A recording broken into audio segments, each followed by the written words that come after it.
আসসালামু আলাইকুম। বিদেশ থেকে কপাল গুনে কিনে এনেছি ভাড়া করা মা।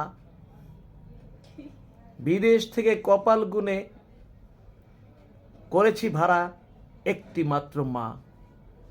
আর আমার মা কালো বলে তাকে তোমরা মূল্য দিচ্ছ না।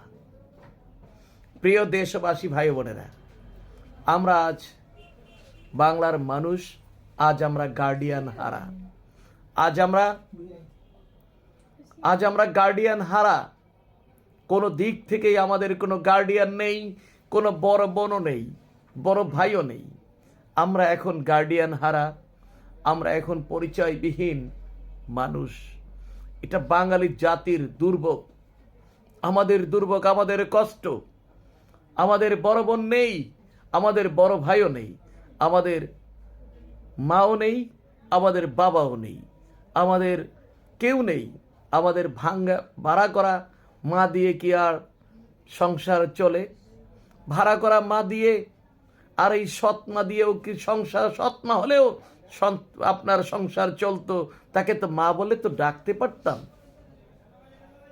কিন্তু আজ আমাদের সংসারে কিন্তু কেউ নেই। তাই আমি আজকে আপনাদেরকে যে বিষয় নিয়ে কথা বলছি তা হচ্ছে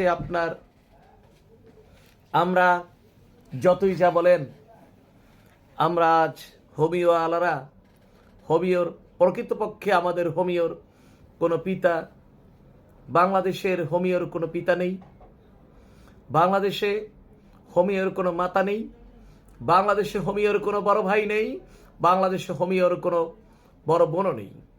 বাংলাদেশের আজ হোমিওর শূন্যতা বিরাজ করছে।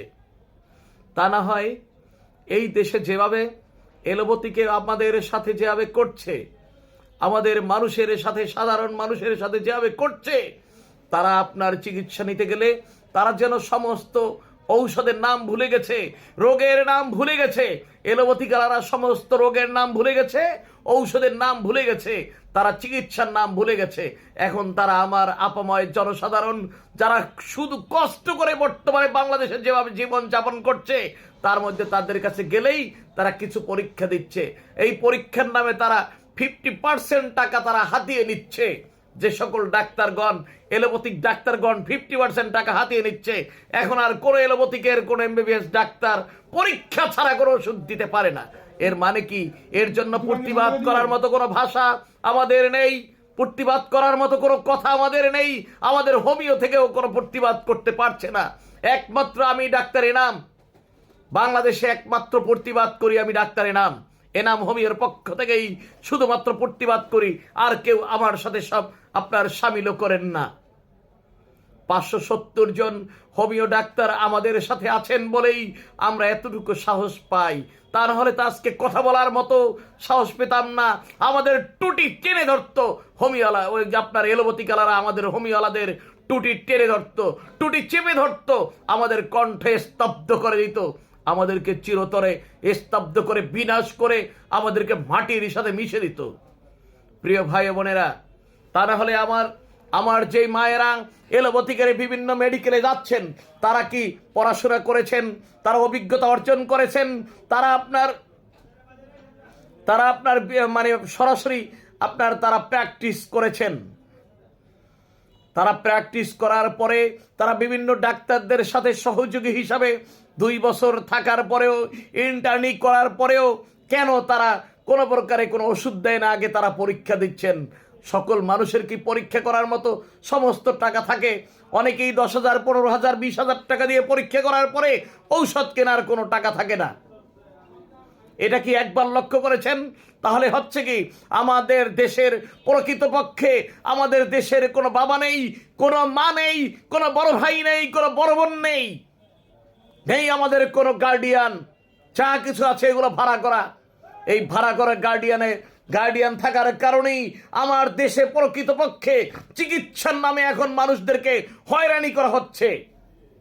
শুধু হয়রানি করা হচ্ছে মানুষের সাথে। মানুষের এই যে গরিব মানুষ যারা আছেন, দিন আনতে পান্তা ফুরায়, যাদের সকাল বিকাল তাদের জ্বালা যন্ত্রণায় টিকতে পারে না, তিনি রিক্সা চালায়, অটো চালায়। এবং এ দেশের মানুষ, খেটে খাওয়া মানুষ, কষ্ট করে খেটে খায়, কোনো জ্বালা যন্ত্রণা হলে যখন মেডিকেলে যায় তখন তারা এই পরীক্ষা সেই পরীক্ষা দিয়ে আপনার তাদের উপরে স্টিম রোলার চালিয়ে দেয়, তা প্রতিবাদ করার মতো কেউ নেই। প্রিয় দেশবাসী ভাইয়েরা আমার, আমি সকল এলোপ্যাথিক ডাক্তারদেরকে বলবো, আপনারা একটু মানুষের প্রতি একটু দয়া করেন। আপনি শিক্ষা অর্জন করেছেন না, পড়াশোনা করেননি, আপনি তো অবশ্যই প্র্যাকটিস করেছেন, আপনি ইন্টার্নি করেছেন। আপনি মানুষদেরকে 2-4টা ওষুধ দিয়ে তাকে সুস্থ সবল করে তুলুন, তাহলেই সেটাকে বলে চিকিৎসা। আমাদের চিকিৎসার জন্য আজকে স্বাধীনতার 53 বছর 54 বছর পরেও 54 বছর পরেও আমার দেশের এখন পর্যন্ত আপনার সেই চিকিৎসার কোনো পিতা মাতা আমার দেশে নেই। যা আছে সব ভাড়া করা। এর চেয়ে যদি আমাদের সৎ মা থাকতো, সৎ বাবা থাকতো, তাহলে অন্তত আমাদের দেশের মানুষ, আপাময় জনসাধারণ চিকিৎসা নিতে পারত। অনেকেই আমাদের কাছে আসেন, আমি হোমিও ডাক্তার এনাম হোমিও থেকে বলছি, অনেকেই আসেন আমাদের বিভিন্ন শাখায় এসে বলেন, ডাক্তার সাহেব ভিজিট তো দিতে পারবো কিন্তু ওষুধ তো কিনতে পারবো না। বললাম কেন, কি হয়েছে? এলোপ্যাথিকে এর আগে 3 জায়গায় দেখিয়েছি। এক জায়গায় আপনার পরীক্ষা করতে টাকা নিয়েছে 14,000, আর এক জায়গায় নিয়েছে 10,000, আর এক জায়গায় নিয়েছে 6,000। আমার কাজের কাজ কিছুই হয়নি, আমার টাকা চলে গেছে 20-25,000 30,000 টাকা চলে গেছে, 50,000 টাকা চলে গেছে, আমার রোগীর কিছুই হয়নি। আপনি একটু দয়া করে দেখবেন, আমরা তাকে ওষুধ দিচ্ছি, ওষুধও কার্যকরী, এমনকি পরীক্ষা করে দিচ্ছি, খাওয়ার সাথে সাথে তিনি উপকার পাচ্ছেন, কিন্তু ওষুধ কেনার মতো ক্যাপাসিটি তার এখন নাই। এইভাবে আপনারা পকেট খালি করেছেন। ওই সকল এলোপ্যাথিক ডাক্তারদেরকে বলবো, আপনি তো মানুষদেরকে ভুলভাল বুঝিয়ে পকেট মেরেছেন। আপনি কি করেছেন? পকেট মেরেছেন, ডাকাতি করেছেন, চুরি করেছেন। অন্য যা অশিক্ষিত মানুষেরা আপনার ব্লেড দিয়ে পকেট কাটে, আর আপনি তো কলম দিয়ে পকেট কেটে ফেলেছেন। তাই আজ আমি আপনাদেরকে বললাম, কিছুক্ষণ আগে বলেছি, হয়তো আপনারা মনে করতে পারেন অন্য কিছু, কোনো রাজনৈতিক ভাষ্য নয়, কোনো রাজনৈতিক কোনো কিছু নয়। আমার দেশে প্রকৃতপক্ষে আপনার এলোপ্যাথিক কিংবা হোমিওপ্যাথিক, আমাদের দেশে আপনার কখনোই আমাদের এলোপ্যাথিকের বাবা ছিলেন না, হোমিওপ্যাথিকের বাবা ছিলেন না, এলোপ্যাথিকের কোনো মা ছিলেন না, হোমিওপ্যাথিকের কোনো মা ছিলেন না। আমাদের দেশে বড় ভাই নেই, বড় বোন নেই, আমাদের কোনো গার্ডিয়ান নেই যে এই ব্যাপারে প্রতিবাদ করে প্রত্যেক ডাক্তারদেরকে বলবে মানুষদের প্রতি সহায় হন। এবং এতগুলো পরীক্ষা কেন দিবেন? যেই পরীক্ষার দরকার নেই সেইগুলো দিয়ে আমার দেশের মানুষের উপরে স্টিম রোলার চালানো হচ্ছে, তার প্রতিবাদ কিন্তু কেউ করতে পারেন না। এতগুলো মেডিকেল, বাংলাদেশে যতগুলো মেডিকেল আছে, যতগুলো ক্লিনিক আছে, যতগুলো ডায়াগনস্টিক সেন্টার আছে বিশ্বের বুকে, এমনকি পাশাপাশি রাষ্ট্র ইন্ডিয়াতে 150 কোটির উপরে মানুষ বসবাস করে। আমার দেশে সর্বসাকুল্যে 25 কোটি মানুষ বসবাস করে, কিন্তু সেই 150 কোটি মানুষের যতগুলো মেডিকেল আছে তার চেয়ে অন্তত বাংলাদেশে মিনিমাম আপনার তার ডাবল মেডিকেল থাকতেও আমার দেশের মানুষ এত অসুস্থ থাকবেন কেন? কেন এত অসুস্থ থাকবেন? এই জবাবটি আমরা কার কাছে চাইব?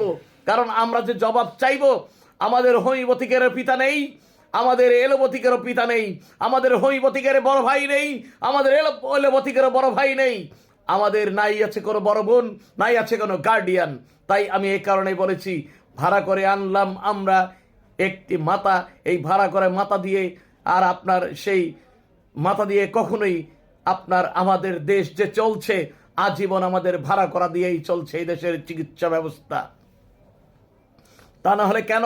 প্রত্যেক ডাক্তার যদি আমরা মনে করি যে যিনি আসছেন তিনি আমার ভাই, তিনি আমার বোন, তিনি আমার মা, তিনি আমার বাবা, তিনি আমার সন্তান, আমার আপনজন, তাহলে কেন এতগুলো পরীক্ষা যেগুলো দরকার নেই? আপনি 1-2 পরীক্ষা দিতে পারেন, তাও প্রথম দিন দরকার নাই। আপনি তো পড়াশোনা করেছেন, আপনি তো ইন্টার্নি করেছেন, আপনি প্র্যাকটিস করেছেন, আপনি অবশ্যই পারেন, কেন দয়া করছেন না?